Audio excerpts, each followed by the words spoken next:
Sanjeev, you're always on, so it always helps. But ma'am, thank you really for your opening remarks, and I think you covered some very, very critical points. So let me just give you a quick perspective on where my comments are going to be coming from. The first is as being the investment promotion and facilitation agency of the government. And the second is as being the execution of the startup India. So let me just bring about these two elements. And on the first, ma'am, this is core to me.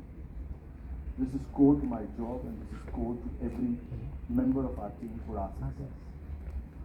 Not just for investment coming from overseas, but also for domestic. And first, I must compliment you and your W6. By W6, I mean the team of 6, which is the wonderful 6.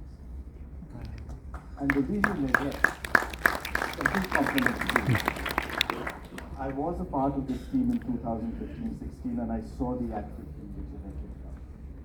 In fact, we had a number of our team members working very associated very closely with it.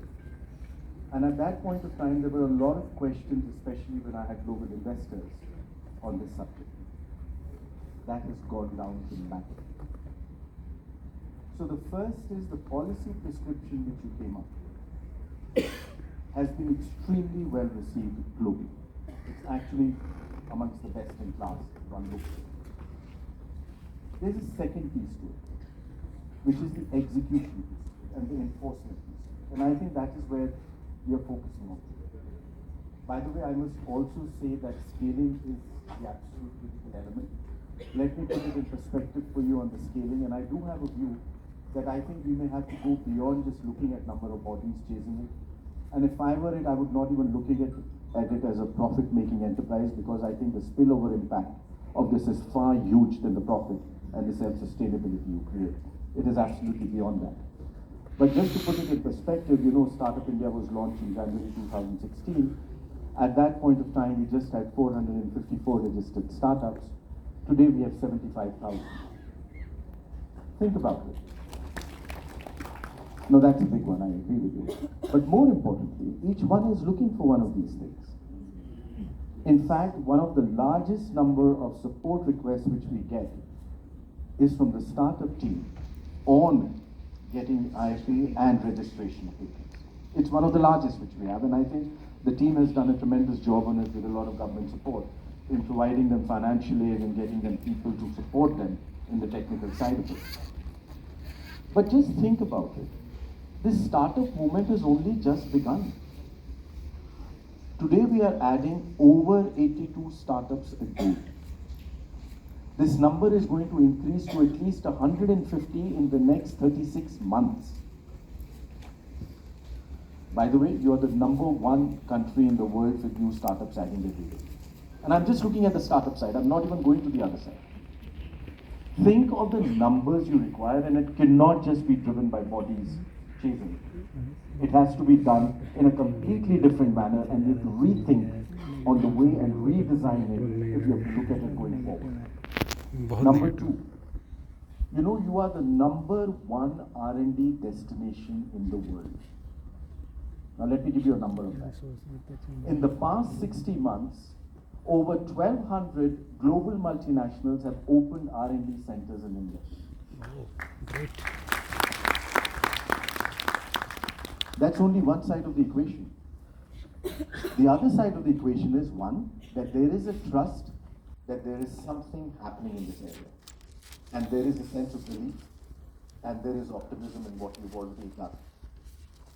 But think about how much more needs to be done. And ma'am, that's where I pick up from your statement.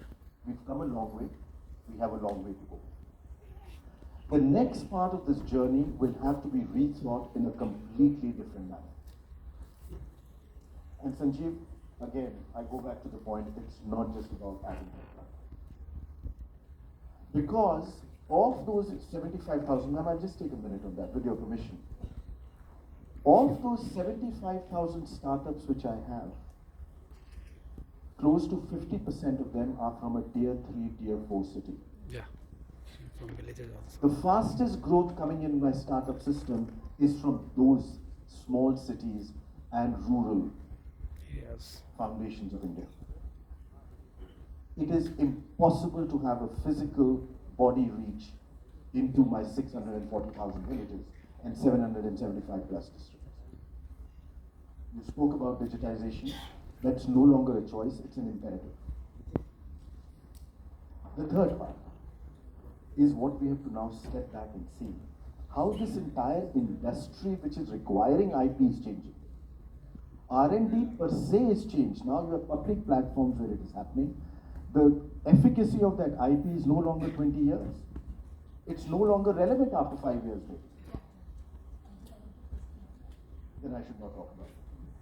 But more importantly, if you are going to take a longer time to give it, it's no longer relevant by the time he's gotten it, or she. So, there are some more points which are coming up, and by the way, R&D is concerned. Now in the palm of your laptop, you're doing R&D. Each one of you two is an R&D specialist. And frankly, we'll soon come to a point where each 1.5 billion of us will be looking for a patent. It may sound absurd today. Hemant, this is your call now. You have to do that entire capacity building at every level to see that the enforcement is key, because now enforcement is where the challenge lies. Thank you so much, Mr. Bagla. Now, Deepak, Hemant, sorry. The reason why I kept you at the end was because you could hear from